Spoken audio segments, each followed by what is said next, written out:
Welcome back to Renegade Muscle. I'm Geoff Roberts. I'm here with Lee Priest. Today we're going to be talking about Phil Heath. Phil Heath's doing the Olympia. Tampa Pro quick. Bodybuilding DVDs. Maybe some Menser talk.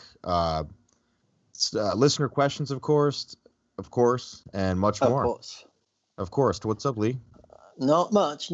Just a chilly day here today. What is it today?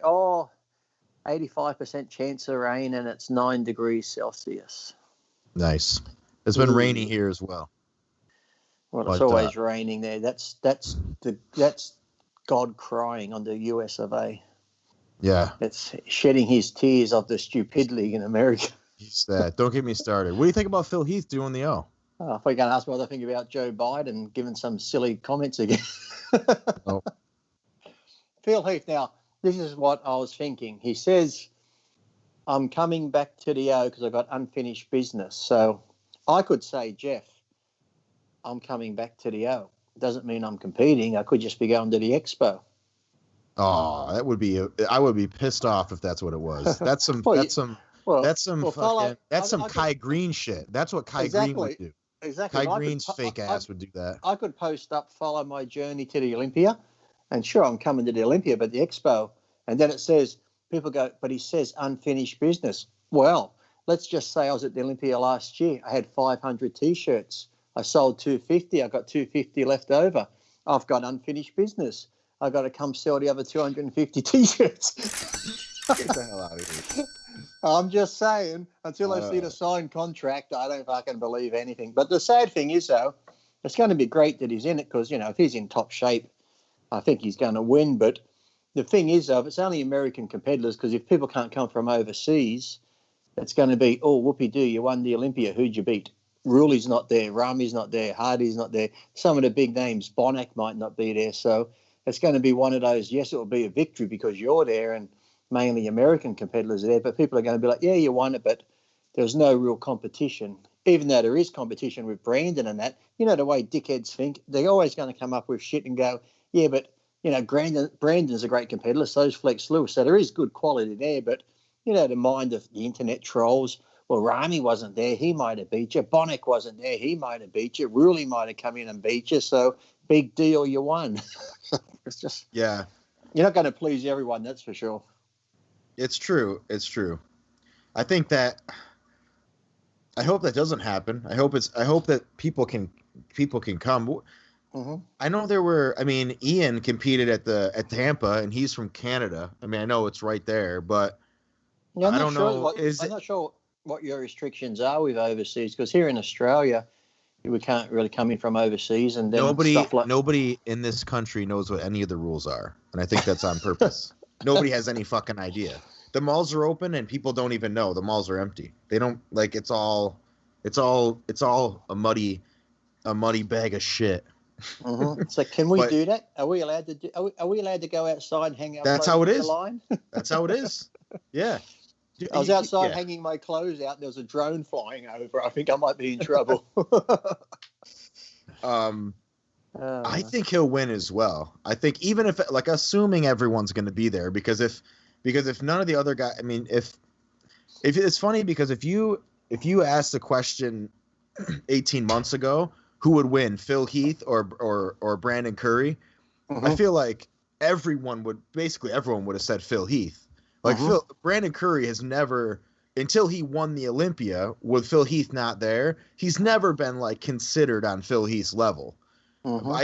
I think Phil is underrated. I mean, I know he has a stomach issue, but if he can get that under control, I think he's just a different. But I still think too, you can't really count out Brandon, because Brandon looks great. And now, I'm sure Brandon was training hard for the Olympia, going, okay, I'm going back to defend my title.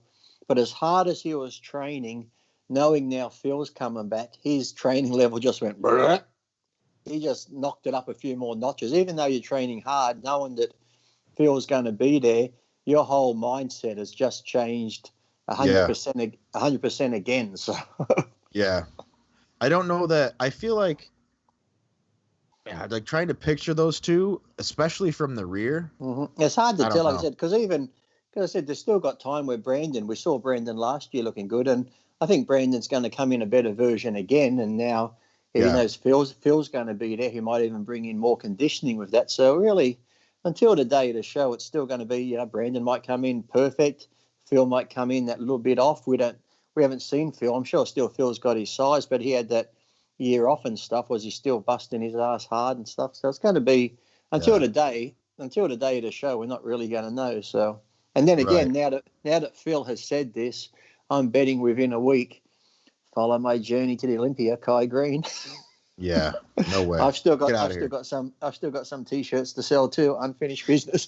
Yeah, I don't know. Kai Greene. Don't forget, Kai Greene lost to Cedric McMillan in 2016, and they gave him the win because of the posing round. So he lost to him in the prejudging, and Kai Greene had maybe the best posing routine ever at the 2016 Arnold. It was unbelievable, but.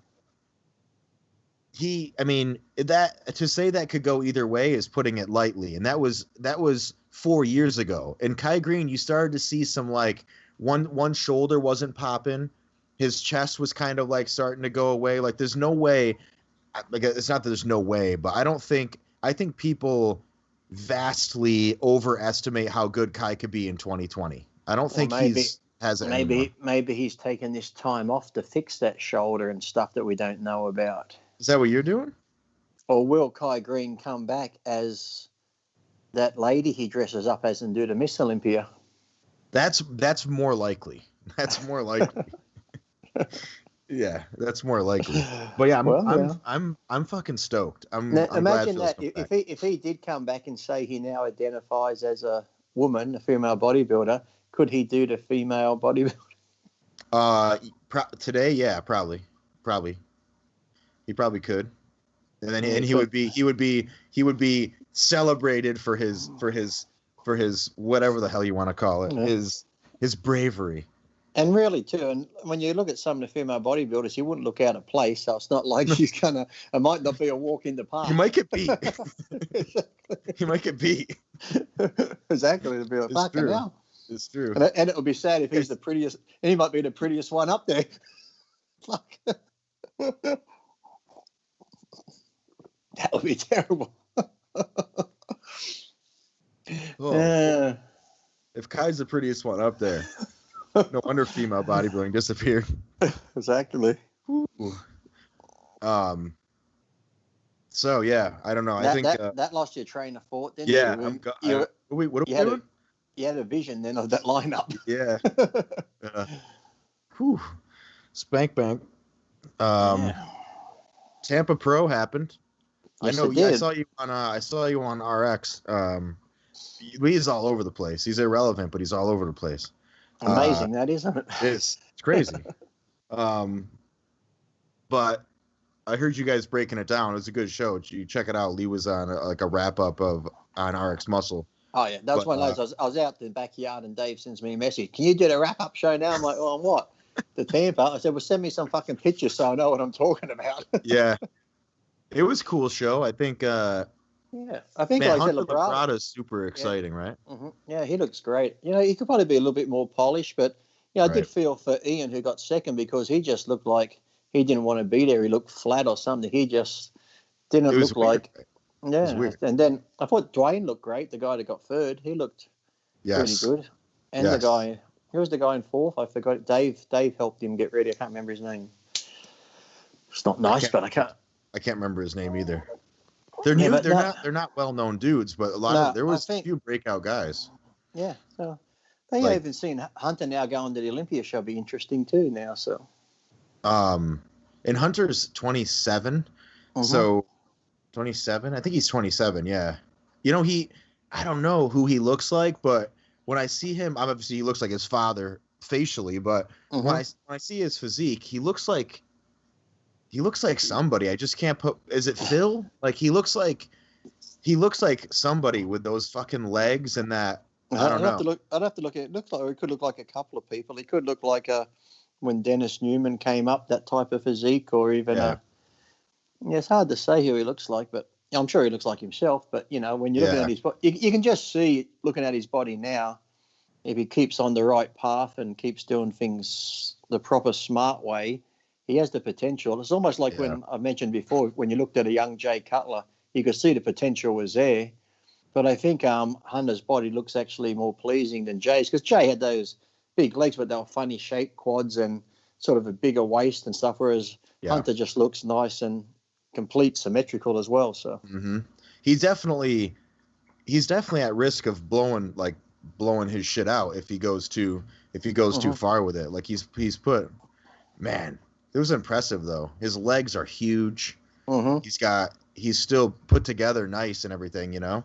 But to see him a little bit more on his upper body, and then if you put another 10 pounds on, if you can add that to the upper body, and then with conditioning on top of that, it'd be a good sight to see. Right, definitely. And I said, having his father in his corner too, I think he's gonna, be pretty smart about it as well. So I don't know how much input Lee has on it, but I'm sure he, gives him some advice and tells him to, here and there. So yeah, I'd imagine he. How could you? Yeah, I'd imagine he does. I mean, it's crazy how something about seeing Lee Labrado's son on stage was so cool. It was so cool. See, like when you saw Sergio, Sergio is like the second most fascinating bodybuilder to me after Hunter. Just something about, because Sergio Oliva Jr. just is not like his father was at all. Sergio is like a California kid. He's like he's nothing like his dad. He doesn't really have the same sort of, he has a similar physique, but Hunter's like almost like he's the same sort of person. He talks the same way. He looks the same way. Like when he walked out there and started hitting those shots, it was like, it's fucking Lee Labrada with 50 pounds more muscle. It was sick. It was so cool. Yeah, it was very cool. And then you had George the Bull, George Peterson in the 212 come up from Classic. Yep, exactly. Yes, he looked good. Yeah. He looked good. They're wondering how he would have done the Open. It'd be hard to say. Until you can see someone in the Open, it's always hard to go off photos or videos and stuff. But, yeah, he looked good. Yeah, and it wasn't like the stiffest competition of all time, but he pretty much smoked that lineup. I was looking on because Dave gave me the link, so I went to the NPC news thing, and they had quite a few divisions there at the contest. There was like that division and the Masters, and then there was the physique, and then there was the bikini, then there was the wellness, then the Masters type wellness, and then there was some other one, then there was another physique, then the Masters physique. That's like, it's a little excessive. No, I saw it. Dave showed me a picture too. He looked really good. The guy that won the Masters physique, and he's like an amputee. He only has one leg. Oh, really? I didn't even see that. I think it's great being up there, but I always wonder, if you got one leg, how do you win the symmetry round and stuff? That's a good question. I'm not saying that to be like sarcastic or anything, because if we are judging the physique, because he looked great. He had one leg. He had a prosthetic leg, like similar to Flex Wheeler's leg with the metal bit and all that. Did he have a quad, or was it all the way up to the hip? No, it's just all the way up, like the whole thing connected on. So there was no quad or anything. Then, so like his upper body looked great and his arms and that. But then you see the guy that gets second, he looked good too, but he had two legs. So I'm just wondering how they judge it on symmetry, or was like maybe the guy that got second won the symmetry, but then the other guy in muscularity might have. I'm just asking out of curiosity, when you have somebody who is unable. I'm not saying he's disabled, but I'm just saying when you have somebody with two legs and you got to judge on arms, symmetry, legs, and that. Yeah. If someone doesn't have another leg, how do they do the judging criteria? I guess you just have to assume that the prosthetic leg, that leg would look the same as the other leg. Yeah, but you don't have it on the day, so it's like assuming, well, next week he could be ripped. He's not ripped this week, but let's assume if he was ripped. Yeah, kinda. Yeah, because if he was like Michael Lockett had a bad knee injury, and he has that one leg that's not as good, and it hinders him on stage a little bit. Where did he deserve to win? Was he like the best guy? If you can pull up the NPC news, I think it was in the Masters physique. If you can have a look at it, you'll see. Like I said, he looked great, but then I'm just wondering on the judging pull up NPC News Online, then go to the show, and you're gonna have to fill in for me. I'll read you something. Maxwell, Maxwell that worked with Epstein, she wanted to recruit Paris Hilton for Epstein. Well, that was not like Paris Hilton hasn't done anything sexually before, so that wouldn't have been a huge thing. Let's see what's happening. Fauci, he warns the COVID-19 vaccine may only be partially effective. Well, thank you. You mean like every flu vaccine ever? Go figure. Similar to that, yes. Now, can loneliness be cured with a pill? Scientists are now asking. Well, I think loneliness could be cured with a pill. It's called MDMA. What causes adult acne and how to treat it? That's interesting. This is some of the big headlines here. An evening update. Did you ever have acne at all? No. I get like sometimes sweat pimples, but never like acne, no. Here we go. Physical stress at work linked to brain aging, signs of memory loss. I believe it. Australians could pass on COVID-19 to their pets. Well, don't sleep with your pets. Only Australians, though. Yeah, only Australia. Your American. Your American pets. Do you have hormonal disorder? Here are the signs. If it's in order, you got the guy who plays second. Click on his name when you go back and just have a look at the guy who got second because he looked good too. So I'm just wondering on the overall. Yeah. See? He's got big old delts on him, a long midsection, just like Lee. And nothing taking that away from him. I'm just wondering now how do they judge compared to somebody with two legs? That's all. Yeah, there's not many pictures of him, but because that would be like saying, well, if a guy's got a great upper body and he's in the wheelchair division, could he go in the open class? It's a valid question because otherwise you'd have to have like a class like specifically for amputees, which would be even harder to judge. Well, it might not be hard if they're all similar, like the wheelchair class, because they're mainly upper bodies and stuff, and they're in the wheelchair. But then if you got like a guy who's an amputee in the open class where you have people with two legs, can a guy with a wheelchair go in the open class? Or does he have to stay in the wheelchair class? I'm just asking questions. Just all I want to know. I think based on what the guy at second looks like, I think it's fair that he won. I mean, but this guy's legs, both his legs are bigger. Like the guy with the dude who won, his good leg is small. His good leg is small, but his only leg. But the guy in second is not. But you need to see the. I know it doesn't blow you away, but you need to see the score sheet to see how they judge it, because when it comes to symmetry, how do you? Yeah. That would be a good question for I don't know who. It's Weinberger, I guess. Somebody like that. But well, it might be like those tall guys at the show who got beat by that 4'5" guy, and they show their friends the pictures and go, "Look who beat me." Yeah, like who was like Ronnie Coleman talking about you. Exactly. He's all pissed off when Lee Priest beat him. I was just a little guy beating me. But nothing, like I said, nothing taken away from him. But do the guy that got second with two legs, is he pissed at a guy with one leg beating? I hope not. Well, would you be? I mean, it depends. It depends. If he had a better upper body, if it was bodybuilding and he had a better upper body and his one leg was better than mine, then I wouldn't be. Yeah, but his one leg. Because you have to assume that if one good leg better than two decent legs. Yeah, but why would he have, if he had that leg, though, and it was functional, you'd imagine it would be about the same. Like, you don't see tons of right leg, left leg discrepancies unless sometimes you do. So it's almost like I don't know. Well, you can have a discrepancy of muscle size a little bit, but not having a whole leg, it throws off the symmetry around, doesn't it? unless your prosthetic leg, you had a 3D printer done of the mold, and I'm being serious. I mean, like, you could get the, like that Bucky arm I've got where it clips onto my arm. You could have a 3D, because you can take a photo of your leg these days, and those 3D printers can do it exactly the same.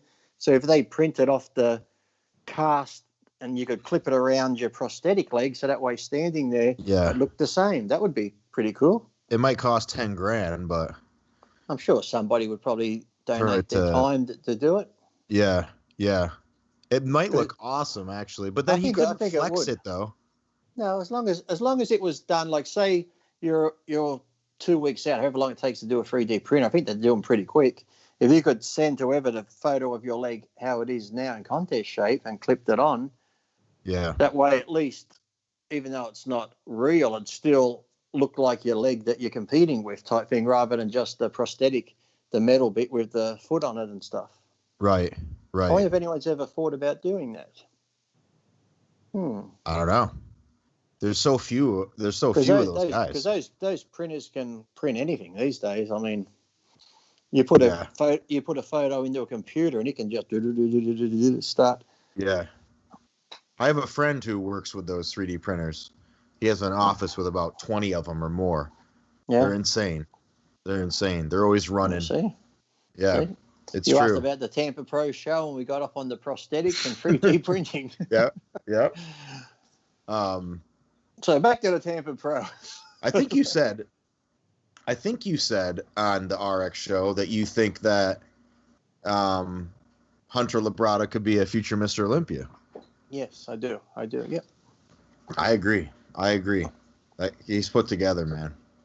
Mm-hmm. I'm excited to see him at the Olympia. Hopefully the Olympia goes down in a somewhat normal fashion. Yeah, but I could probably see him, like if he comes in even a bit better conditioned and maybe at another pound or two or something, I could see him cracking top 6 first Olympia. Yeah. I don't think he beats Flex Lewis. No. I think because Flex Lewis Phil. Still has that. I think Flex still has that dense muscle on his frame, and Flex's conditioning. He has that muscle maturity look to him now. So it depends who shows up, honestly. Yeah, because there's a bunch of guys. It'd be kind of disrespectful to say he's not gonna beat Bonac. He's not gonna beat Curry. Cedric's meant to be doing it, and Cedric's one of those. If he's on, he's on. He looks great. If he's off, he's off. So it's like there's always that. That's why I've always said, predictions are fun to do, but some of these people were thinking, he's going to win. Even like Phil was saying, Phil's going to come in and win it. Just say he comes in off. Then it's like, well, shit now. So until the day of the show, if we go by whoever's in shape, but even when you say whoever's in, if everyone's 100% on, I think Phil definitely wins it. And then when it comes down to Brandon, Flex, Cedric, or Labrado, if those guys are all 100% on, it's still going to be a tough show to move them around and call and stuff. So, yeah, it's true. I'm just excited there was an actual bodybuilding show finally. But like I said, he still could be just coming back to sell his T-shirts, unfinished business. I hope not. He's going to lose a fan if that's the case. Hey, what's going on, guys? Scott McNally here. I'm going to jump in with a quick break, and then we will get right back to the show. By the way, guys, if you're listening to this on iTunes, do me a favor and leave us a 5-star review. All that stuff will help to boost us up so that other people can find our programming. All right, guys, we're going to take just a brief pause to shout out TrueNutrition.com. I've been using them for years now, years long before they sponsored our programming, and so has Skip, and so has Scott Stevenson, and so has Dusty Hanshaw. In fact, those guys knew the owner, Dante Trudell, for years now, since back before he even had True Nutrition. He's the creator of DC Training, which we talk about all the time, and he's also the creator of True Nutrition. He developed this company so that he could offer bodybuilders high-quality supplements with no flashy marketing, no gimmicks, none of the stuff that would boost the pricing up.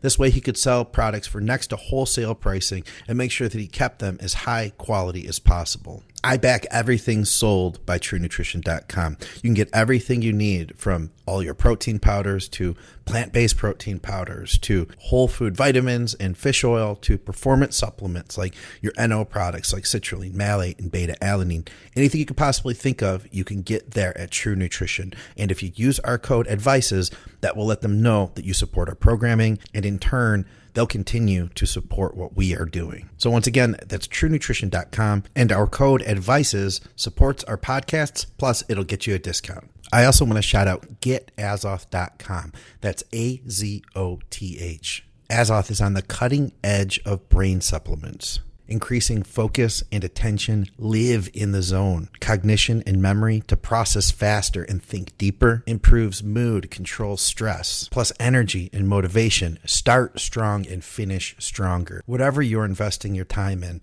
the idea of nootropics is to get more out of it, to get more accomplished, and to be more effective at what you're doing. I use nootropics to help boost my cognitive abilities while I'm podcasting, adjusting diets, and dialing people in on their contest preps. Azoth 2.0 is great for performance enhancement at my desk, but it's also great for performance enhancement in the gym. Check them out. You can go to getazoth.com. You can go to the Amazon link. Both of those are in our show notes. And we also have a code. ADVICES10 will get you 10% off at either of those sites. That's AZOTH. Thank you guys for listening to our ads. Thank you for supporting us by shopping with our sponsors and using our codes. And if you have any questions, reach out to me at Scott McNally1 on Instagram, or hit me up at the Advices Radio group on Facebook. Check this out. Jesus, that's a classic. You know, that's a DVD now. Have you got the VHS? No, I don't have any VHSs. Well, you know, that's even better. Look at that. There's Mike, your blonde down there in the bathroom with me. 5 Jacket Mike. Yep. From New York. Yeah, that was a good. That's the. In that scene, you say, is this the one where you're like, and so at some part you're like, you say, well, I lost 45 pounds in 4 weeks or something like that. Well, you're pulling your shorts down, and you're in the bathroom with 5 Jacket Mike. Mm-hmm. And you say, no, actually you pose. I think you pose and you're putting your like pants back on. And he's like, oh, you look good or something. And he's like, and you talk about how you lost like 45 pounds in 4 weeks or something. Something probably like that. It's been that long. That was like, what, 98, I think, wasn't it? Let's see. Yeah, no, 2000. 2006. Yeah, but I mean, I think it was 2000 the show was getting ready for. Yeah. December 2001, originally released. Yeah, it was filmed in 2000, I think, leading up to the Night of Champions and stuff. Your wedding is there with Kathy. Yeah, that would have been 2000. I think it starts with the wedding, doesn't it? It does, yeah. You're huge.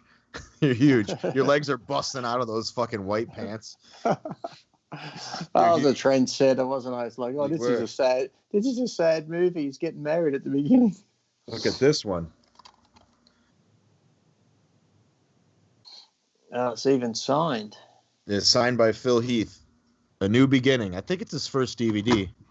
It follows him to like the Colorado Pro. When was that? Like 06 or something? 06, yeah. He beat Durham, and Kai was out of the top 10. He's like a no-namer. Hey, look at that. Yep. I got. Look at you. Oh, look at you. You've been going through your old boxes or something, have you? Yeah, well, moving. Of course, I got this. I mean, that's a no-brainer. Is that the new version, like the uncut, new edited? The 25th anniversary special edition features Pumping Iron digitally remastered, plus making a feature exclusive interview with Arnold Schwarzenegger and more. He admits to steroids. Oh my God! Got this one. This is your favorite. Train Insane. This is how it came. Just like this. What happened to the top bit of it? It came in like a little case. All right. So I put it in a bigger case. Brash's DVD. Then you're featured in all of these, I think. What's that? The battles? Well, how about I just do this? Battle for the Olympias. Oh, yeah. Who's on Sunday? Because on the back it shows who's on them, doesn't it? Okay. It's got the different competitors and what body parts they're doing. We got Darren, Paul Dillette, Aaron Baker, Lee Priest. Oh, yeah. Kevin, Sean, Jean-Pierre Fuchs, Milos, Johnny Moya, Ronnie, Ahmed Hadar, Flex, Gunter, Aaron Baker. What a good what body part am I training on that one? Chest or back? Or? Chest. You pull up in the Hummer, and you're like, only crackheads and drug dealers are out. Like, yeah. And you do like you do chest. You do like 3 plates on the incline and the flat and everything, and then you talk about how you think most pros are allergic to the metal. They don't want to touch their own weights when you're racking up. And then I go outside and pose, don't I, on the balcony? You look insane there too. Your arms look bigger than your waist in that video. That's the year the judge told me I wasn't in good enough condition. I wasn't hard enough. There you go. And my reply was, "What do you want, rigor mortis?" Lee Priest, chest, shoulders, and calves. Oh, I think this one. What? There's none of them had me doing arms. What the hell? This one, you're in the barn. Yeah, in the shed. Yeah, that's a good one. That one. Yeah. So I didn't do arms on any of them. 2002. I don't think so. Well, chest, shoulders, calves. No, I don't think you did arms. That's sad.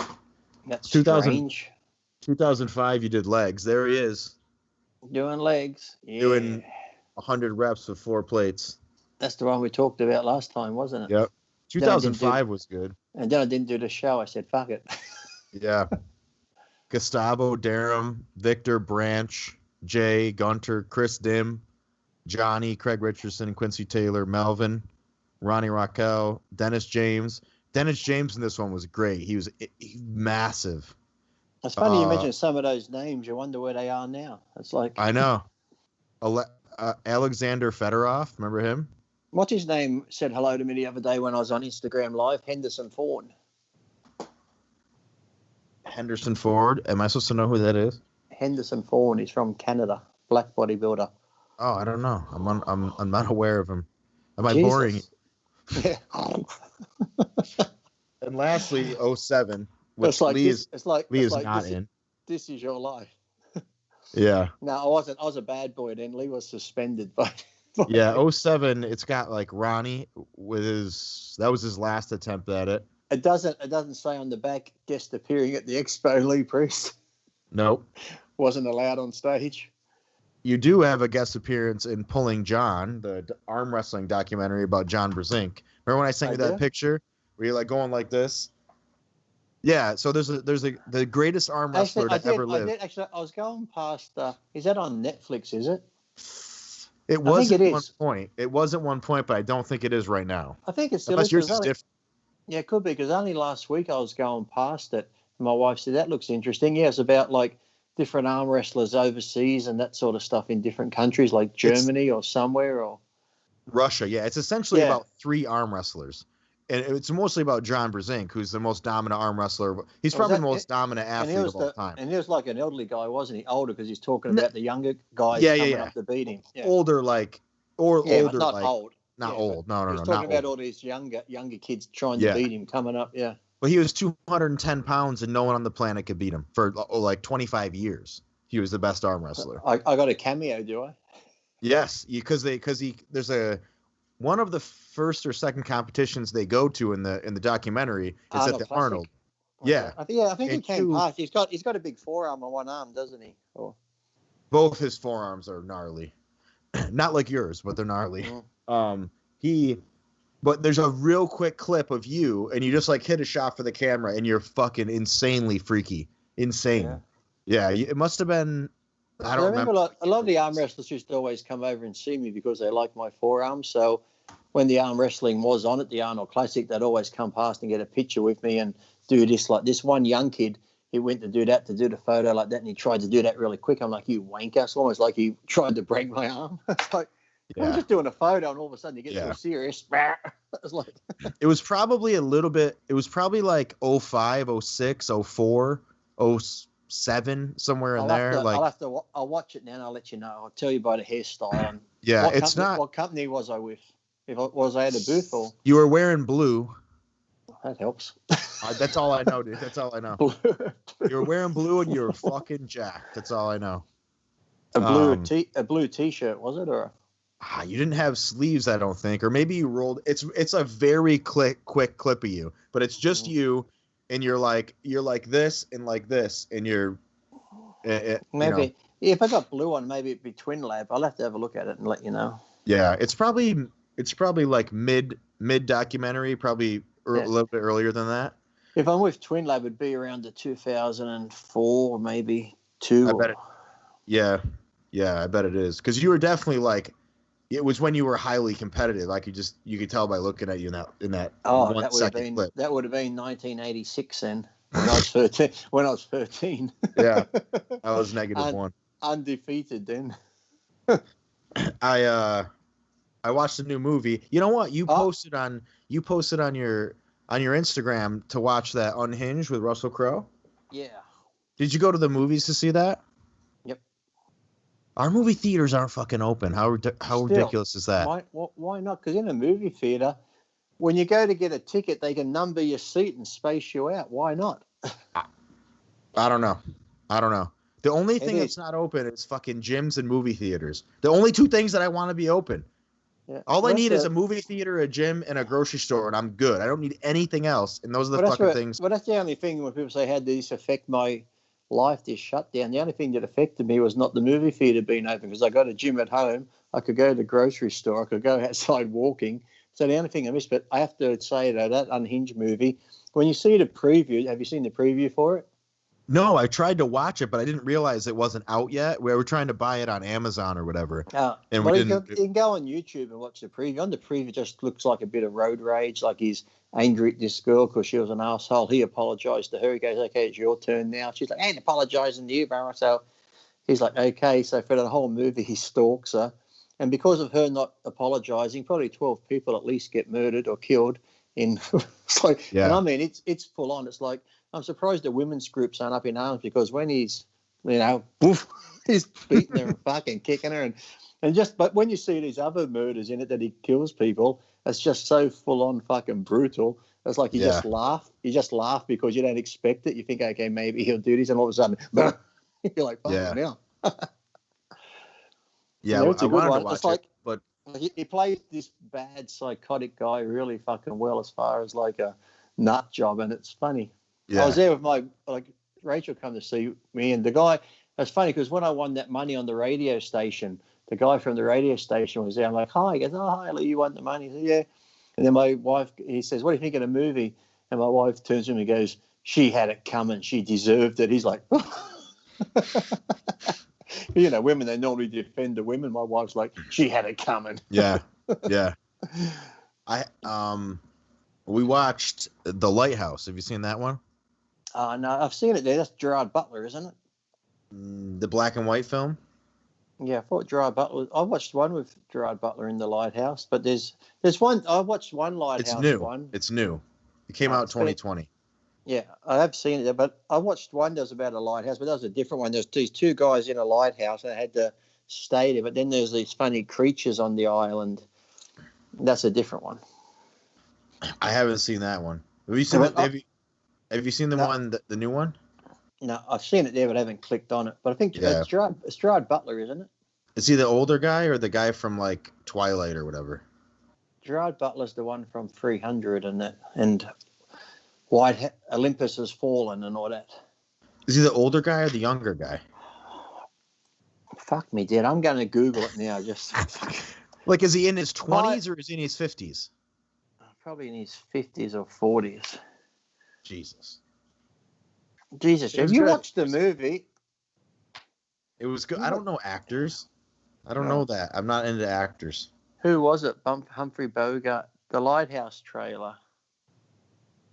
The Lighthouse. It's pretty messed up. It's pretty messed up, actually. It's not what you think it would be. A New England folk tale, was that it? The Lighthouse film. Yeah, it's 2020. It's black and white. That's the most notable thing about it. No, that's the one with. No, it's what's his name? That was Robert Pattinson and William Dafoe. Okay, yeah, they both did a great job in that movie. It was pretty cool. It was. And there's a mermaid in it, but it says here. Yeah, and you may or may not see mermaid pussy. Oh, do I have to slow it down? You may see fish pussy in that movie, so it's to slow it down. You don't even have to slow it down. I mean, I did, but as a modern day horror masterpiece. It's a bit much, but it was good. It was chilling and effective. A dark and disconcerting journey. Was it a dark and disconcerting journey for you? It was. It absolutely was.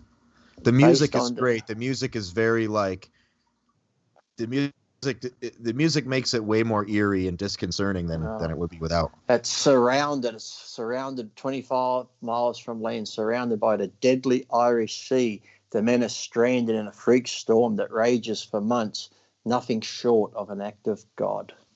Yep. Yeah. And the older dude in it is like a classic old school sailor. You know, that's William Dafoe. He's got the beard. Awesome character. Awesome. But I was hoping you'd seen it. No, I've seen it, but I haven't clicked on it. But I'll give it a look. It only goes for. It got 7.6 out of 10 on IBM. Rotten Tomatoes even give it 90%. Yeah, that's why I ended up watching it. It's probably a polarizing movie, though, because I'd imagine I could definitely see people not liking it. I would not be surprised if people didn't like it, but I liked it. Because a violent storm in the 1890s, the pair must fight each other to retain their sanity and survive a reality as it crumbles around them. Why couldn't they just cuddle and make love? Well, you got to watch the movie.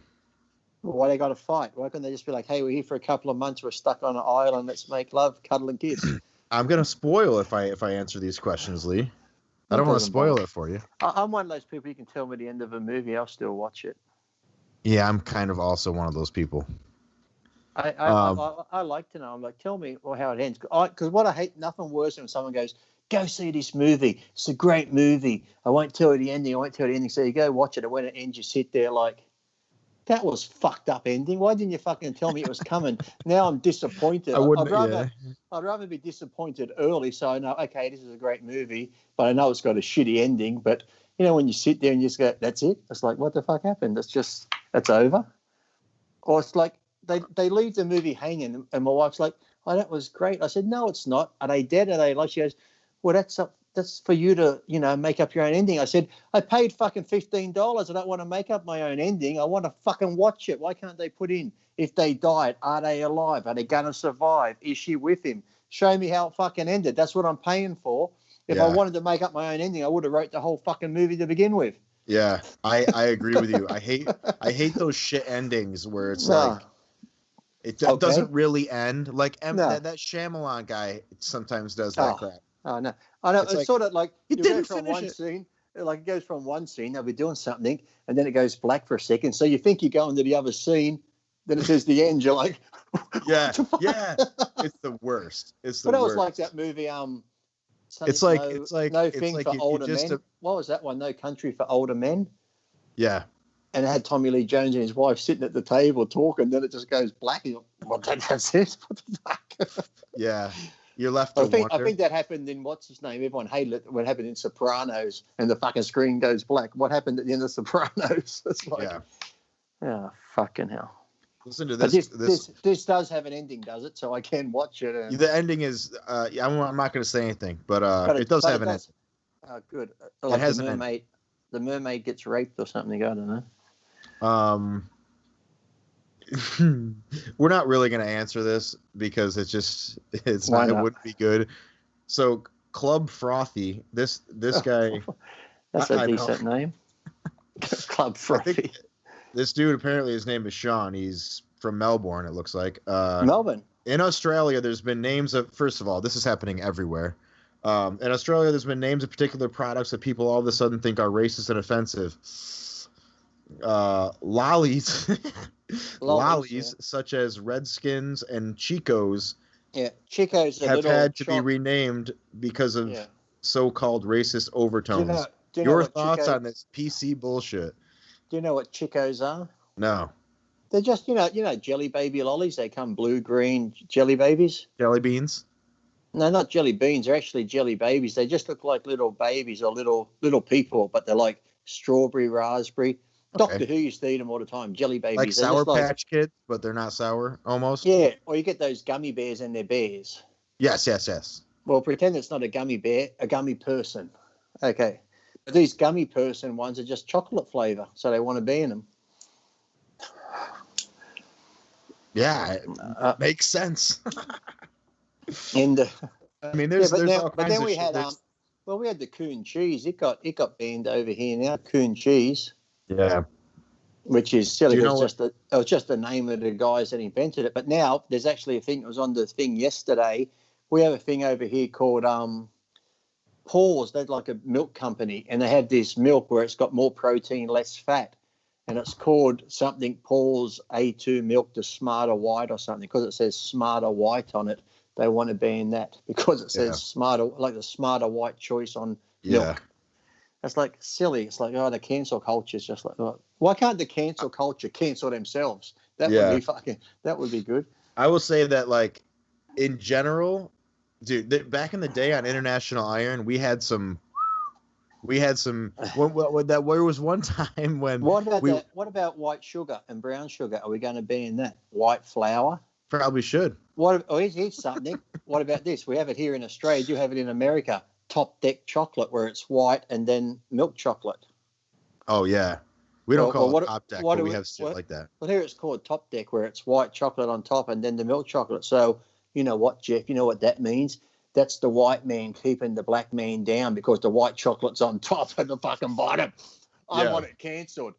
I want it cancelled.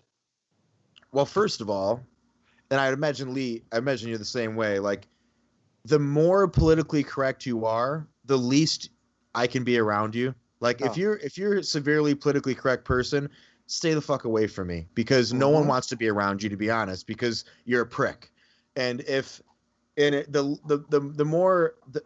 more politically incorrect you are, the better we're probably going to get along, because you're not going to fucking get offended when I joke around. Exactly. You know what I mean? That's the thing, too. You gotta. If you stay away from me, if you're going to get offended by shit, just don't even. Because you're like you got to be level-headed enough too to understand. Look, if you're going to be a racist, bigot, asshole, and just accuse people of this and a blah blah blah, then you're a dickhead. But you have to be able to distinguish between a pure fucking racist and then people who talk in general, where you might discuss stereotypes in a funny way because they're funny. That's why fucking comedians make fun of things all the time. Comedians make fun of disabled people, but now you do that. Oh, fucking, you can't make fun of disabled people. We've got a guy here in Australia, he just lives in my town, actually. I talked to him online, called the Butsman. Butsman is on Instagram, and that comedian. In the last week, he was showing all these fucking emails and messages he's got.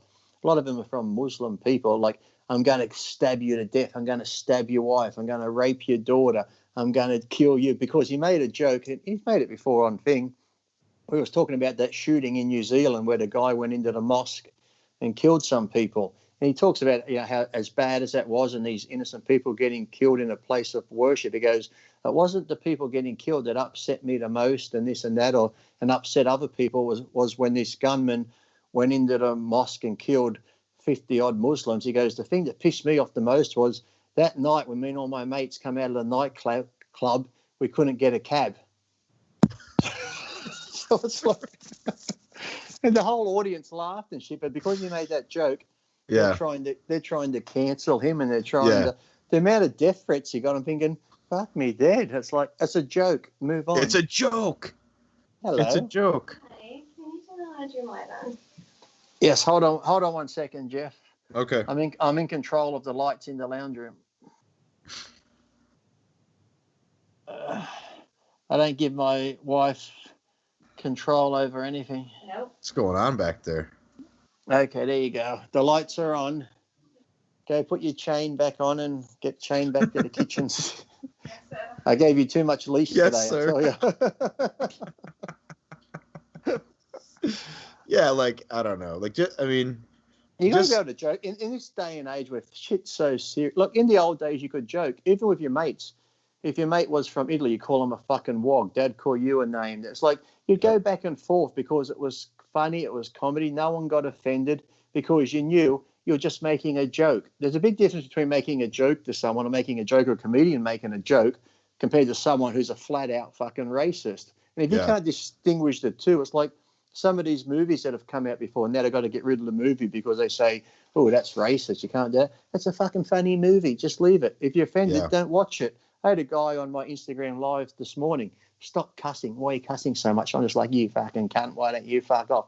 And for like 10 minutes, you're still there. You're still cussing. And I'm like, and you're still fucking here. Just fucking click off, mate. Go somewhere else. I said, look, obviously you can't do it. So I just went click and I got rid of him. It's like, if you don't like it, and how many times you probably go to a comedy show that might go for an hour and a half? He might tell 200 offensive jokes. And out of those jokes, maybe you don't even like one, but I don't get offended by it. I might just go, that one's not that funny. But I don't go, oh, I'm going to go home now and get online and fucking, ooh, you told that one joke. It's like, who cares? It's like, people are so sensitive. I think most of the time, people who get like offended by that stuff are not offended. They're not offended. They're just acting like they're offended to be like, look how good of a person I am. When in reality, those people like fucking vegans. Like I'm a vegan because I'm saving the cows. Yeah, like all the young white women who go on about Black Lives Matter. Like those are always the biggest cunts. Well, not always, it's like almost you said, always. It's like you said, because of social media now, it's like they want to be seen as, look at me, I'm standing for something. Aren't I a good person? Right. When I go out and protest and film myself getting a little fake arrest, look at me. I have a purpose in life now. Fucking hell. Yeah. Just fucking. Yeah, like just the other night, I was hanging out with one of my buddies lives in Vegas and he was in town, so we're hanging out. And I'm a type 1 diabetic and my blood sugar dropped horribly and I was like stuttering and shit. So I slammed a bunch of raisins and I was like, but it takes a little bit. And did one he of my make buddies, funny? Did he go, yeah, of course. One of my buddies is like, fucking A. He's like, you're getting really diabetic on us and shit like that, you know? Like, it's just, my wife is relentless with like, I have like serious autoimmune disorders and all my buddies and stuff. Like, I mean, it doesn't even matter. Like, it doesn't even matter what it is. Like, and the thing was, if you saw a comedian, that's off limits. No, if you're joking, exactly. If you saw a comedian making fun of any ailment you have, you'd sit there laughing, going, you know what? That's fucking true. It is funny. Yeah. You'd laugh at it. That's why it's funny, because you can relate to it somehow, or you know someone that does that. I have a friend similar. He when he came to visit me in America, Mark Rainbow from New Zealand, he gets stuff like that where he just like, he could be talking to you like this. He'll be like, yeah, Geoff, this and that. You can tell he's getting a little bit spacey. Then he just goes,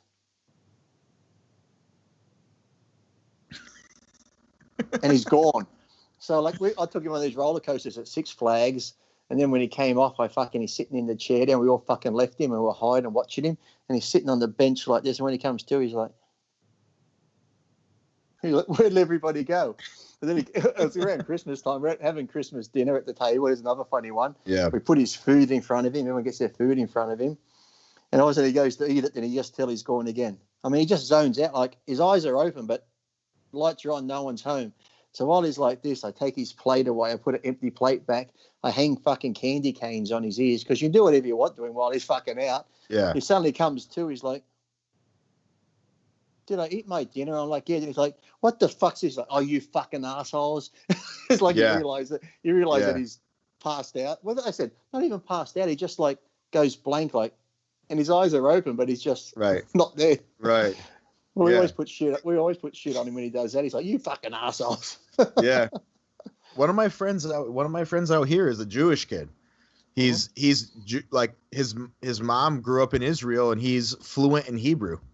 Mm-hmm. And I'll like hand him my wallet and be like, you smell this and tell me how much money's in there. You know what I mean? And he probably dies laughing, and he'll be like if I'm like, whatever, I'm like, dude, what the fuck are you doing? Like, get the fuck out of here or whatever. He's like, this is just like the Holocaust. You know what I mean? Like, exactly.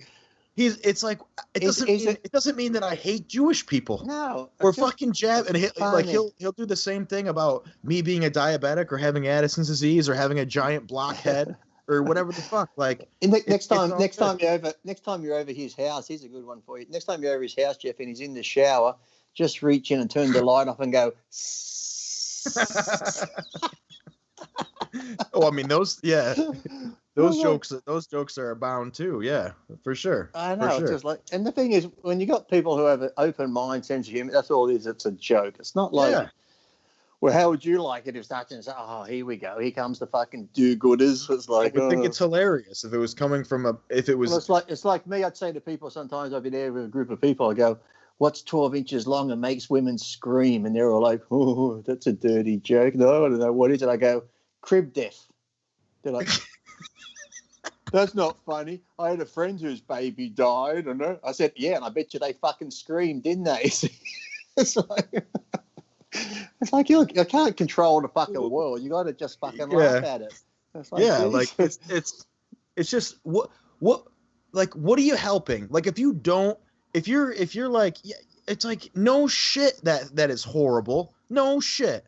It's not. It doesn't make it any less horrible to never joke about it. Mm-hmm. It's not like now it's gonna be like people are just gonna be killing babies because you're joking about crib death. Like, well, the thing is, it's the same. That's what I wanted to say about the what Sean was talking about with them changing all those products and stuff. It's like, how the hell? Like, let's if there like there's a race issue, how does that help a race issue at all? Like, do you really think that's it? Like, if you think there's a serious race issue in a country, if you think getting rid of Aunt Jemima is going to fucking do anything, you're out of your fucking mind. Well, ever since they changed the name of Coon Cheese, look, racism's gone.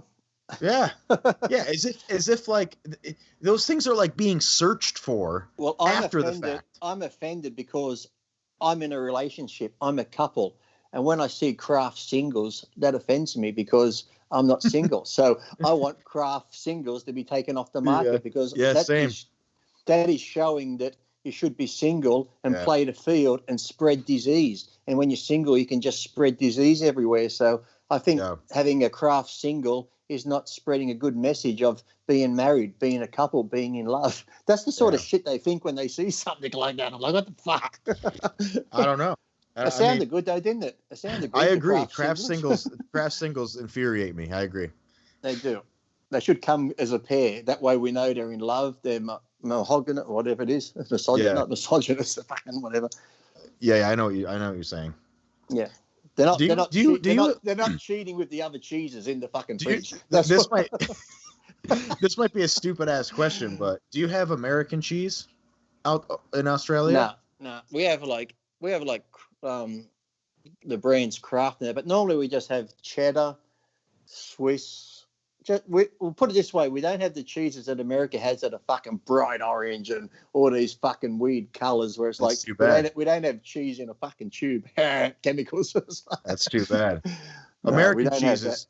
When I first come to America and I saw some of the colors of the cheese there, I'm like, what the fuck is that? Is that radioactive or what? Some of them are brown and shit. There's so many cheeses.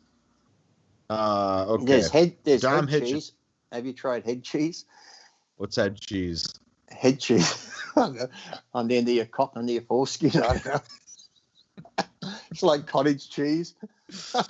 I may have tried it unknowingly. I don't know. No, that's thrush. That's yeast before the bread's made. That's a yeast infection. Yeah. Dom Hitchin asks, did either of you play any team sports when you were younger, like rugby or football? Yes, I used to play rugby. Yes, I used to play 5'8" in rugby. But I gave it away because I was like, you're back in the field a bit, grab the ball, run, because I was a fast runner. And because I was a fast runner, they'd always try and take me out and whack me in the fucking legs and shit like that. Even though I didn't have the ball, they'd fucking come at me and try and ram their knee in the side of my leg. And I'd always get injured sometimes when you get tackled, you land the wrong way. And one time I got tackled. I didn't have the ball, and I'm about to get up, and this big fat cunt just came out of the top of me, hear my neck go.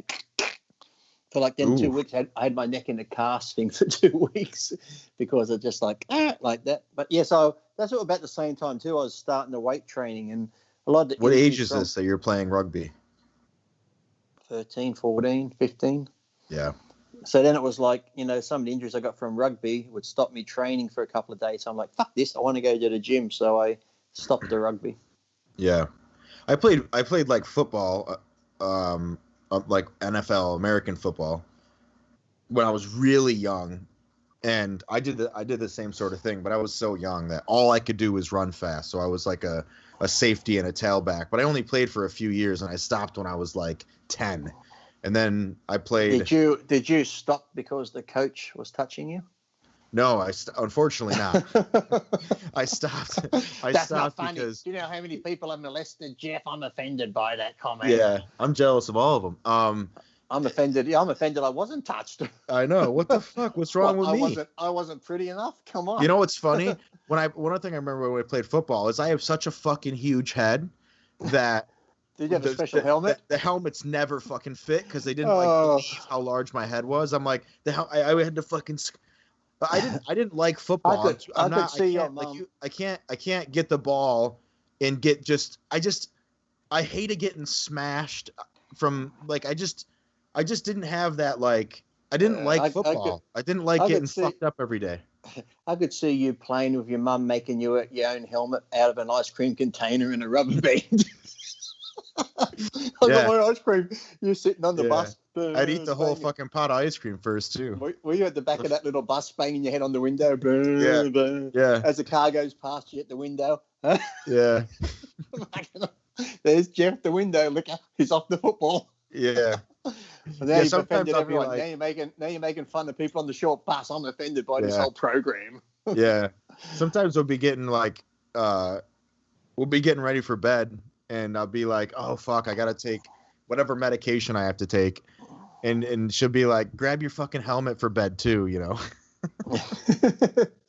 That's funny. Well, that's funny, isn't it? Well, I'm offended by people that have kids that have problems because they get a free trip from Make-A-Wish to Disneyland. I've got to pay for my own fucking entry fee to get in there and airfare. So fuck me, Dad. You don't know how easy you fucking got it. It's not fair. Poor me, Make-A-Wish. Here comes the movie star. Signs an autograph for my son. Get a photo. Yeah. It's like that one powerlifting meet I did where I was definitely the best lifter there, but this fucking little girl got the best lifter trophy just because she was there and she was cute. Fucking asshole. Oh, sympathy vote, was it? Yeah. It was a sick trophy, too, that I didn't get. Tricks. Should have smacked her down. But actually, I played basketball too, but I wasn't that good. I only played 1 year of varsity basketball, but that's because you're white. But my sport, right, exactly. My sport, white men can't jump. Was well, this will fit into that. My sport was golf. Actually, I was a golfer. So typical white privilege game. Hip hip tally ho, off to the golf course. Yep, hip hip tally ho. Yeah, I had my knickers and everything. I was pretentious. The whole night. No, I was the little cap on. I was the same way. Like we would do shit. I mean, I was the same way, not the same way I am now. That would be sad. But we weren't politically correct on the golf course either. Most of us. Here comes Geoff and Bag of Vance down the fucking golf course. Yeah. But I was a decent golfer, but I kind of looked into doing it at a college level, and golf is one of those games. It's like the more serious you take it, the more it makes you want to blow your brains out. So I like mini putt. Mini putt should be a fucking national event on TV. Mini putt's great. That'd be interesting. You got the fucking windmills, the clown mouth to hit it through and shit like that. That takes skill. Yeah. So let's say you got to get it just up the hill so it goes over the hill, but not too far over the hill. But if you don't hit it hard enough, it rolls back down towards you. There's fucking skill in mini putt, mate. Yeah. Mini golf is all about knowing the angles, all to the hit contours and shit. Yeah. But what if you what sport would you say you're best suited for? Like, let's say you went back in time to when you're 5 years old, and you could, if you had to become professional in a sport, which one do you think would have? Well, obviously besides bodybuilding, which one do you think you'd be most in powerlifting? You would have been dominant in too, obviously.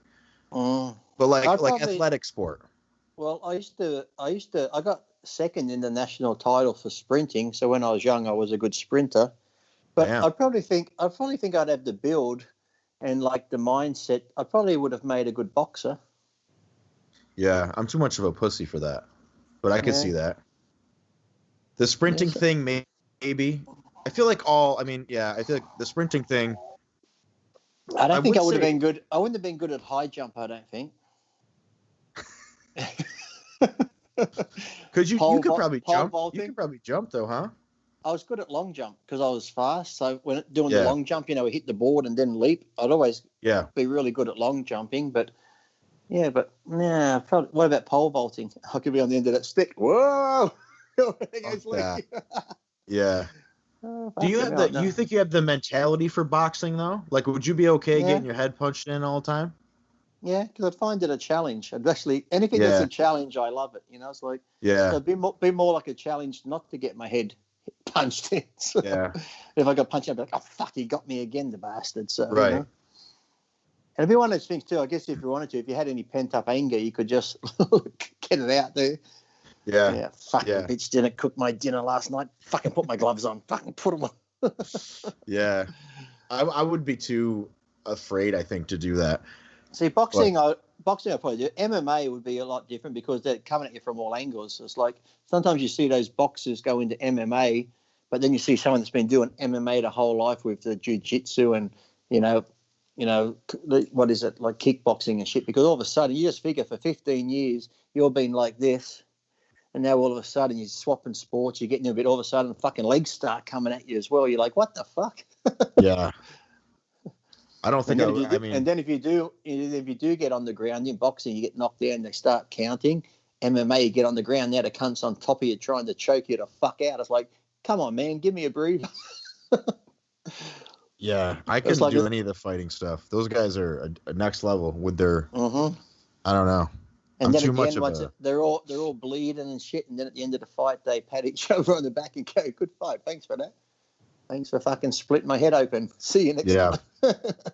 It's interesting how many good bodybuilders were very fast sprinters, because I know that like all of them were. Phil was, Dexter was unbelievably fast. Dexter was one of the best like high school running backs in Florida. Phil was a Division I basketball player at 5'9", like in-game dunker at 5'9". Flex Lewis was a rocket ship. A lot of the guys were very, very fast. Almost all of them. It's almost like if you kind of almost need that, I think, to build a large amount of muscle. You need that like fast twitch muscle, explosive muscle.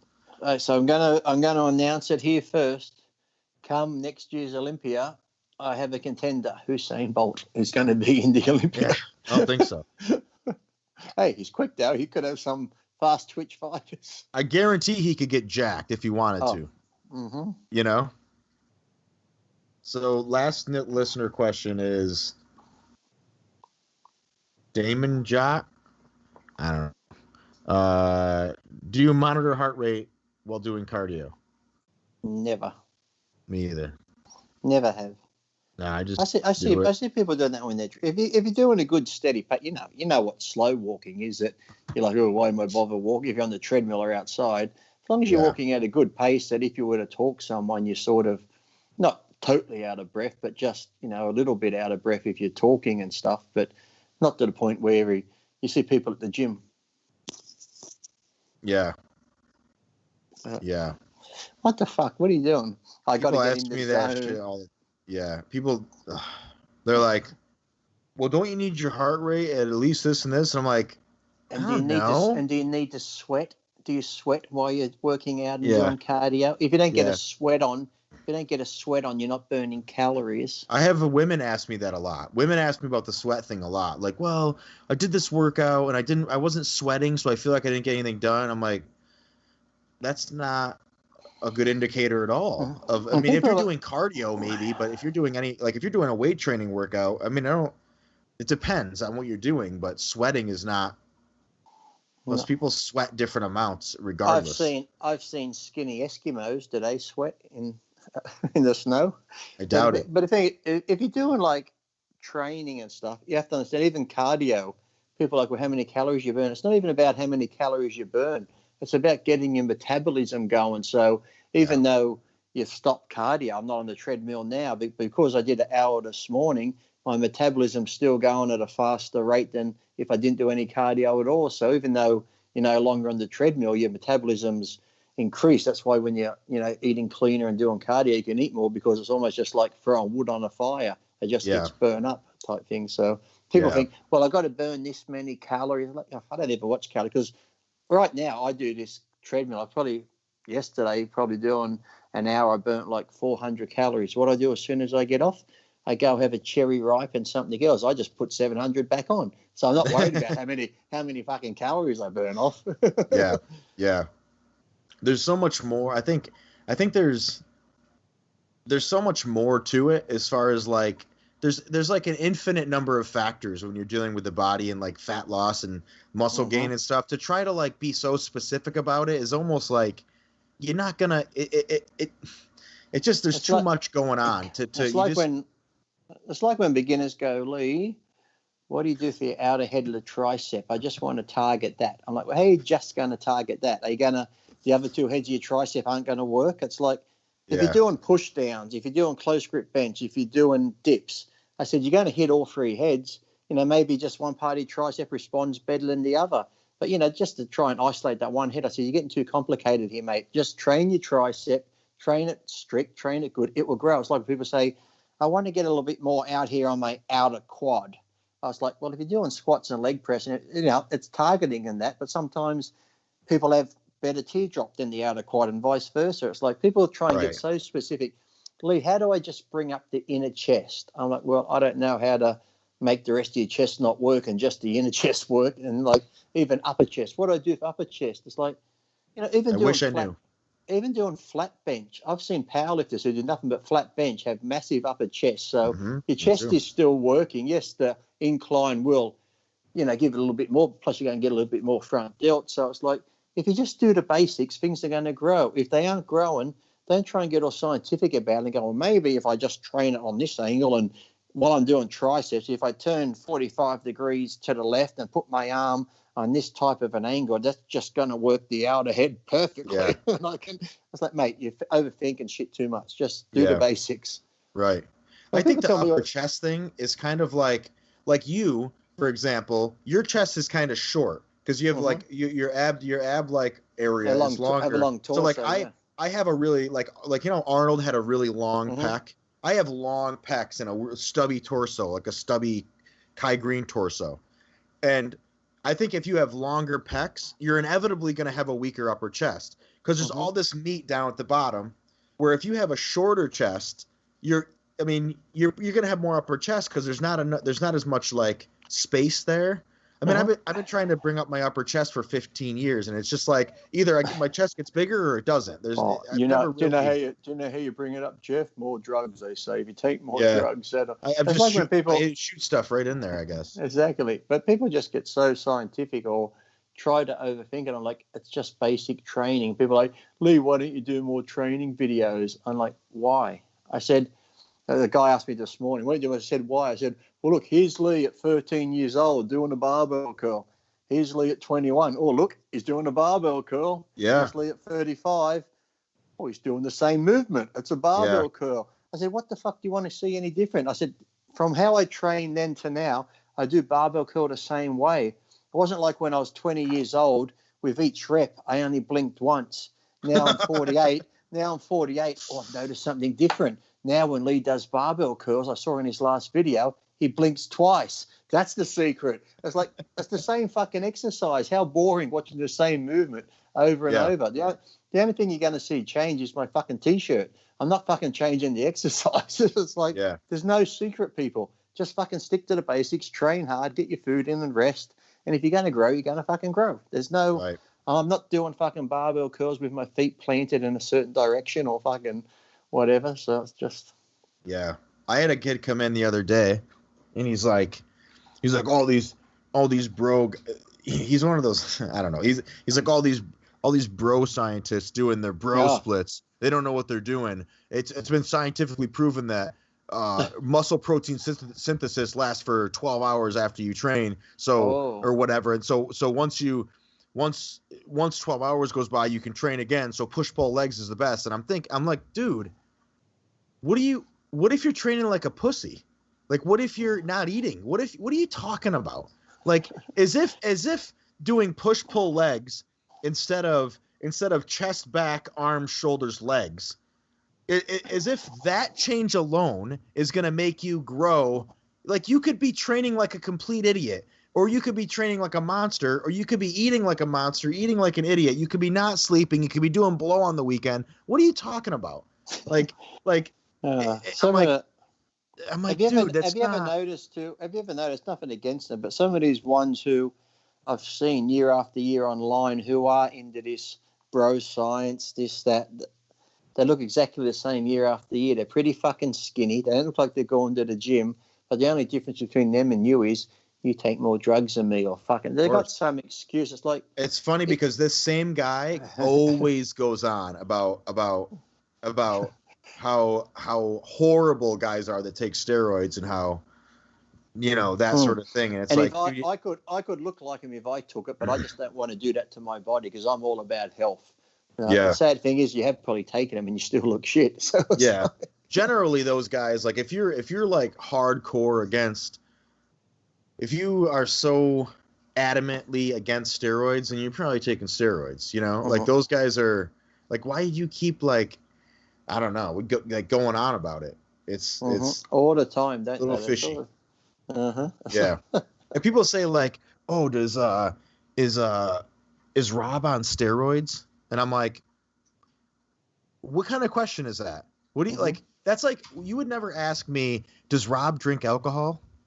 No one would ever ask drink alcohol, because it's like, he may drink a beer. Yeah, maybe he has 2 beers with dinner twice a week. Or maybe if I say yes to you, I'm giving you no information. All I'm telling you is that he, in some way, shape, or form, he consumes alcohol. If I say yes, Lee uses steroids, you don't know anything. Is he doing a gram of Tren, or is he doing a 25 megs of Anavar? I say exactly the same thing, because I get asked all the time, do you think Michael Hearn's natty? Do you think this person's natty? What do you think this person takes? Lee, what did you take? I said, why ask these stupid questions? If I tell you exactly what I took, if I told you exactly what Dorian took, I said, how does that fucking help you in your daily life of training? Because whatever I took might not be the same as going to work for you. And if someone's natural or not, and you got all this time to think about, is Michael Hearn natural? Is this guy natural? I said, why do you even think about shit like that? Just concentrate on your fucking self and go fucking train. If you want to use a little bit, try a little bit. But me saying what I used, if I knew what Dorian took or these guys took and you knew what they took, how does that fucking help you? If you take the same thing, what, you think you're going to look like Dorian? So why do you spend all this time on fucking steroid issues when, to me, it's irrelevant? It's like, okay, you know the pros take them, fucking move on. That's it. It's like, who cares? Right. It's like, shit. It's like, Lee, what do you think I should do? Should I take this much test and this? And I'm like, don't ask me. It's like, fucking stupid. Yeah, not to mention, everyone responds to steroids so differently. I've learned that now firsthand. Like, I'm convinced that people respond. I've seen guys take 750 milligrams of test with 300 milligrams of Tren, and it's like they put on 20 pounds of bloat and nothing else happens. And I'm like, dude, I could never even imagine putting that in me. I couldn't even imagine. I feel like I would be 260 in 2 weeks. Like, I don't even know. Like, I couldn't even imagine. First of all, I feel like it would kill me. Like, just because of what I have. It's like, and then you have people like you, or like Luke Sando was, like, you do 500 milligrams of test and you're bigger than 99.9% of people who have ever lived. Yeah, but no one will believe you only do 500 milligrams of test, because they're like, well, I'm doing 2,000 and I'm not as big as him, so they've got to be at least doing 5,000. That's their fucking mentality. It's like, I believe it, because I've seen people firsthand. I've seen friends. I've seen I've seen it firsthand, like the way that shit. How many guys do you see that go to a gym like Gold Gym Venice? I'd see it all the time. Guys in there abusing the shit, and I mean, they couldn't even win a local show. Half of them, if you looked at him, I said, hey Geoff, see that guy there? He's taking like 2,000 a week of test, this and that. You'd look at him and go, does he even fucking lift the weight? So it's like all the time. I tell people all the time that taking steroids and looking great are virtually not connected at all.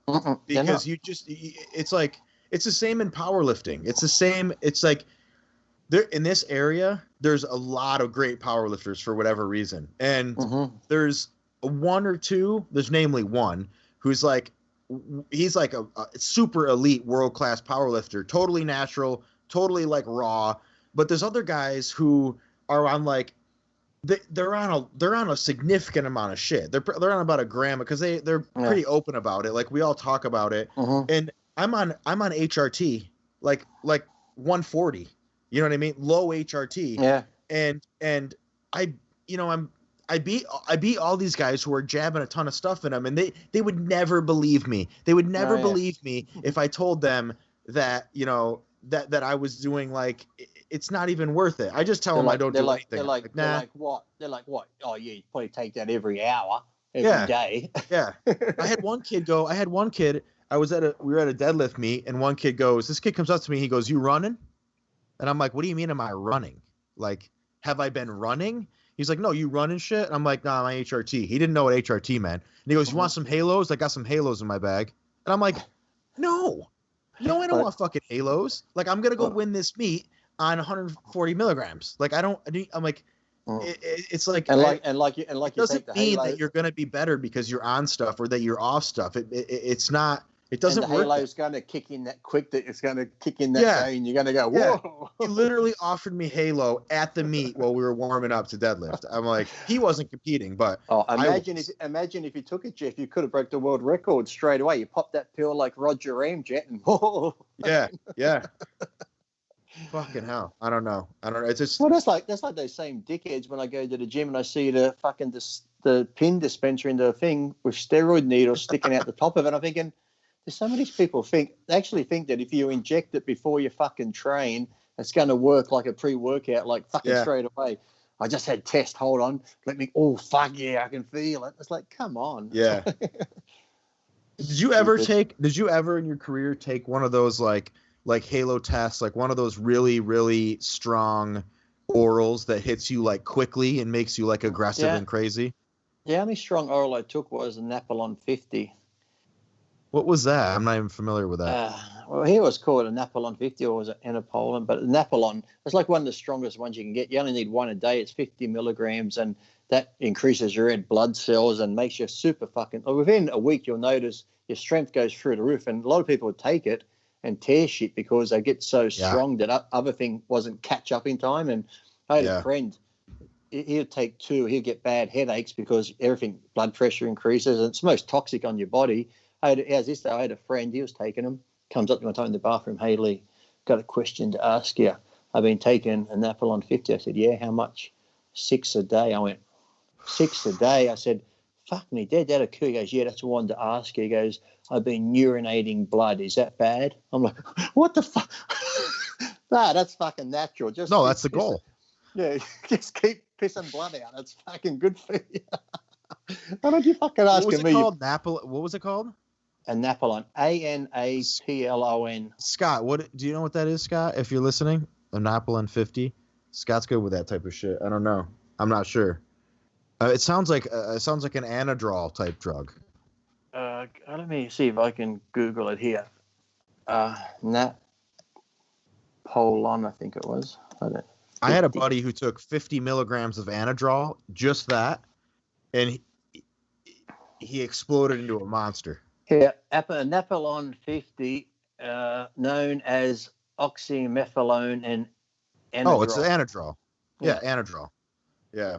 It's a synthetic anabolic steroid developed in 1960 by Syntex Pharmaceuticals. So do you know what milligrams they were that he was taking when he was taking 6 a day? 10s or something? No, 50 milligrams each. Oh, my God. Because here they come in 50 milligrams. That's why I'm looking at the boxes now. It says a Napoleon 50. I'd take one of them and I'd feel like, stuff like that. Yeah, it's just here it's called a Napoleon 50 in Australia. Yeah. One of my buddies, took 50 milligrams of that. So it'd be one of those a day. And he gained like 30 pounds. He gained 30 pounds, and he didn't have any, well, it fucked up his appetite, which is common, but. So here it's fastest acting and strongest anabolic steroid used today, but it can cause dangerous side effects. Yeah. Like pissing blood if you're taking 300 milligrams a day. You took that a little bit, or like one time? I take it up until shows generally. Normally because it was so strong, I'd take it generally the last 4 weeks before a contest, because it increased the red blood cells. It'd keep you nice and full and strong. Yeah. Oh, yeah. And I remember here in Australia, like he was talking about here, how it says increases the number of red blood cells and that oxygenating cells. I remember when they hear, look, the real strength gains bigger muscles and the ability to work harder. we used to be able to get it. Used to be $100 a bottle here in Australia for an Apollon 50, and then they discontinued it. And this was back when AIDS was becoming a bigger thing and that sort of thing.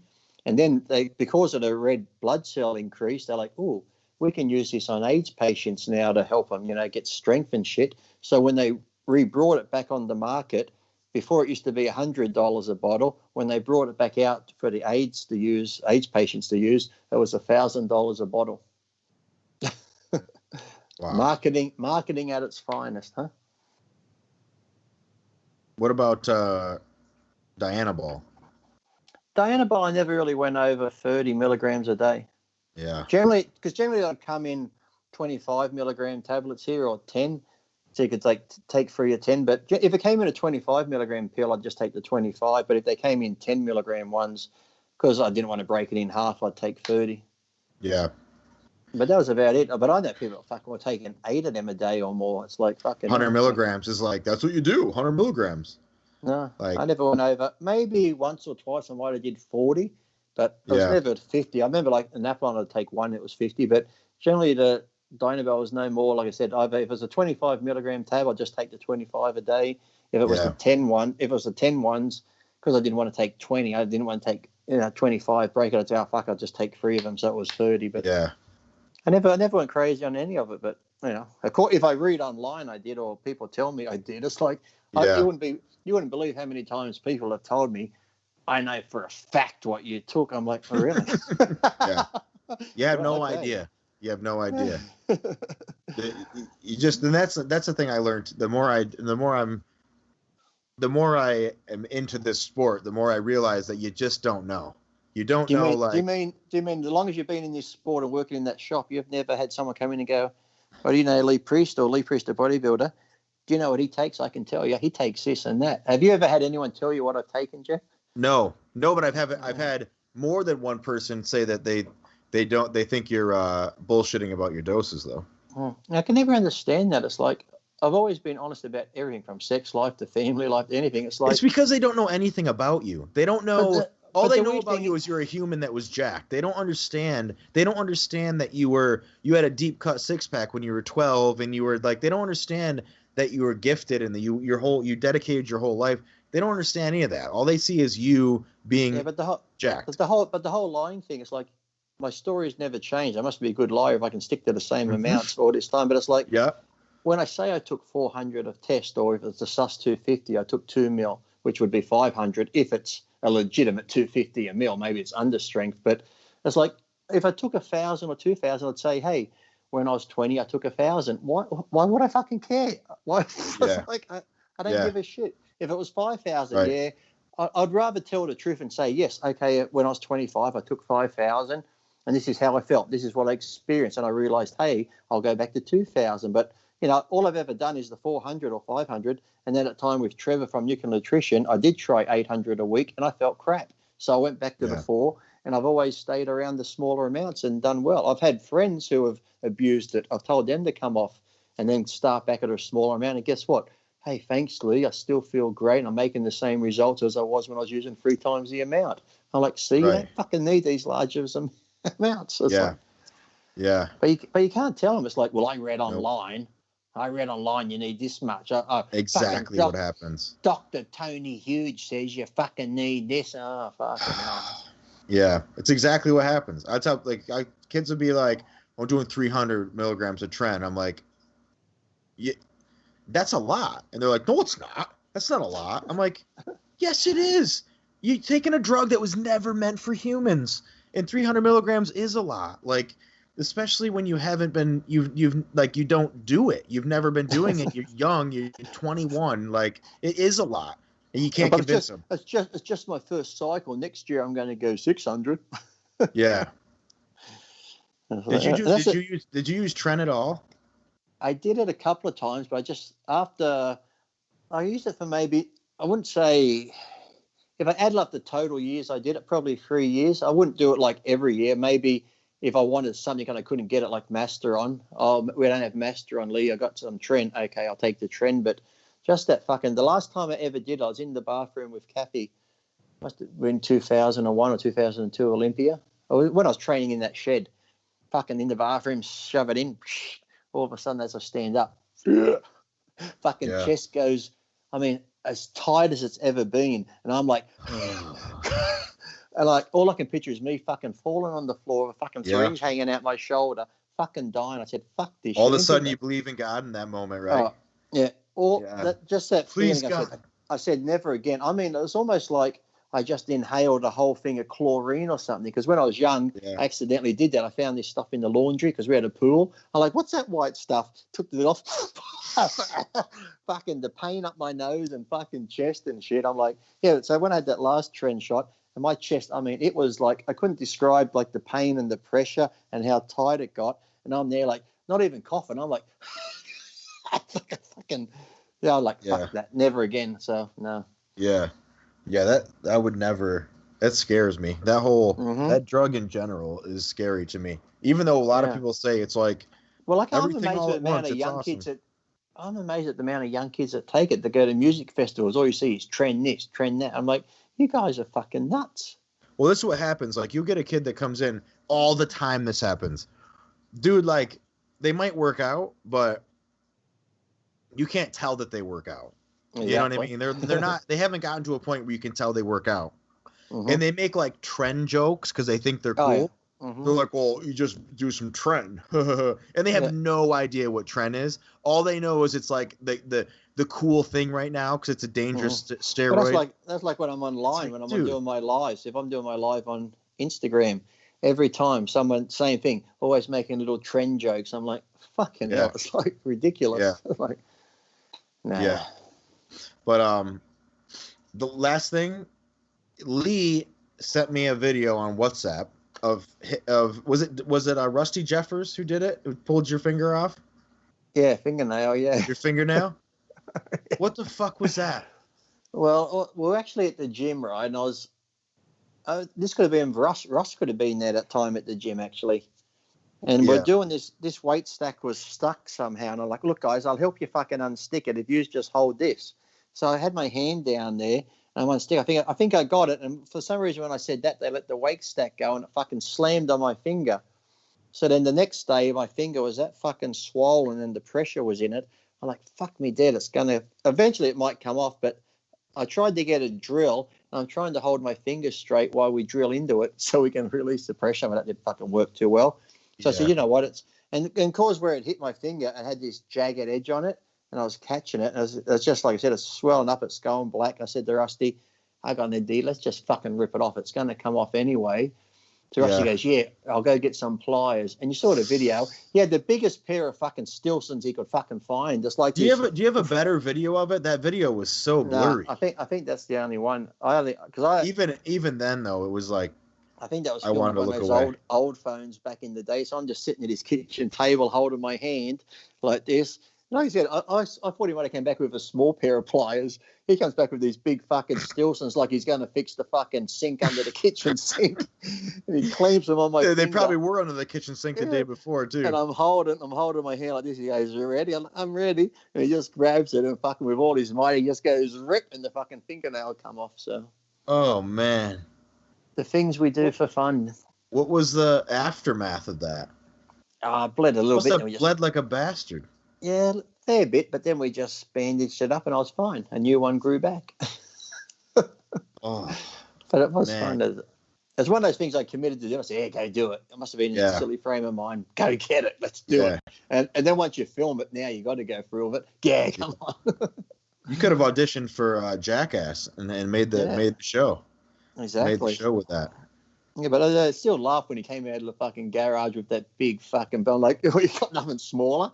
I want to take the fingernail off, not my fucking finger.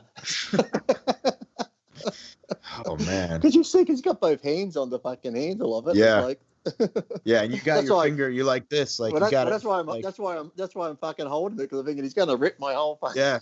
Yeah. How easy did it come off? It came right off? Oh, yeah, because he gave it a big yank. Rusty's standing there in like a fucking lunge pose with both hands on, so he just goes. Oh. That was quick. I would have puked, I think. I'm glad I didn't ask him to remove my foreskin or anything back in the day. You'd have gave that a yank. I got a set. I got a whole piece. I got a samurai sword, Lee. We can do this. Yeah. Hold Fucking still. hell. No, I got the fucking cigar cutter for the cigar. Oh yeah. Fucking pizza cutter. Lay that bad boy down for me. We just go around it like this. Yeah. Fuck. Ooh, that's a gnarly video. Yeah, it's Super funny. gnarly. But that's about all I have. Tell the Mike Menser story quick. The Mike You're Menser talking story. to Scott when what you did when you were. Well, I'd see Mike all the time. I'd always see Mike at the gym pretty much every day, and back then too. You always before I came to Venice, Mike you'd see on the books, and they were so big. But then when I met him, it was like normal. But then I don't think he had a good diet, Mike, because his stomach got bigger and bigger, and he was a chain smoker out the front of goals. There's Mike Menser, fucking. He always had the T. Michael tops on and the big baggy pants. I'm not sure he must have drank a bit too, because one day I come to the gym, I was about to walk in, he's out the front smoking. Lee, come here. I'm like, yeah. He's like, he goes, you know what, Lee? Arthur Jones. I'm like, yeah, I know Arthur Jones. He, made the Nautilus gym equipment. He goes, yeah, Arthur Jones. Worked it out. Arthur Jones is God. I'm like, how do we put that together somehow? Arthur Jones is God. He goes, yes. He has been thinking about it. How great thou art. You know how when they say how great thou art, they're talking about Arthur Jones. I'm like, okay, that's good to know. Man, he was really into high intensity training. He was. Arthur Jones. Nice. I didn't realize he actually went crazy. I thought when people said that, they just meant like he was so pissed off over the Arnold shit and stuff. No, I think he did. So. Towards the end there, I think there was something happening in there. But there's a good picture of me in that black and white unitard with Mike Menser in the gym, if you can find it online. Just find Lee Priest and Mike Menser. But that black and white unitard I'm wearing, there's a picture of me and Mike in there shaking hands. Yeah, maybe Scott will find it and put it up. Yes, around that time. Yeah. Man. Yeah, but if I find it, I'll send it to you anyway. But yeah.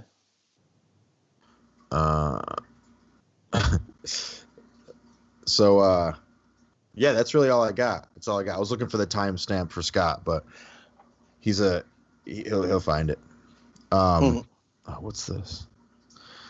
So that's all I got, Lee.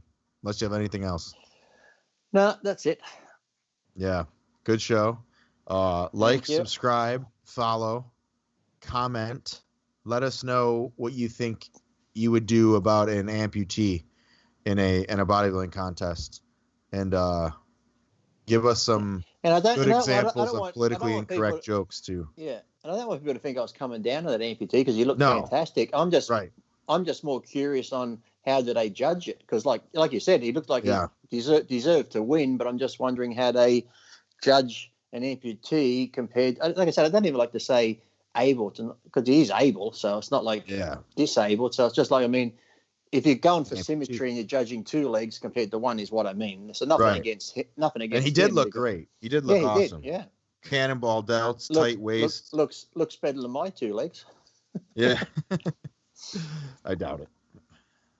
But guys, like, subscribe, comment. Check out all the other shows we got on it on Advices Radio and Think Big Bodybuilding. The guys Dusty and Ron just had Chris Bumstead on. It's Just Bodybuilding. It was a good interview. He talked about all the health issues he's been going through and stuff. It's very cool. Health issues. Yeah. He has like an autoimmune disorder that affects his kidneys. So it looks like his time he's on the retarded bus review, is he, with the autoimmune? Yeah, he is. We're together like this. You're gonna lick the windows together with our helmets. Yeah. Yeah. He's still in the Olympia, isn't he? Isn't he doing the Olympia now? Yeah. Yep. Yeah. Yep. But he just says his time in bodybuilding is going to be somewhat short lived because his body's only going to be able to take it for so long. That could be a good thing. Yeah, for sure. All right, guys. For Lee Priest, I'm Geoff Roberts. Renegade Muscle. Thanks for watching, and we're out.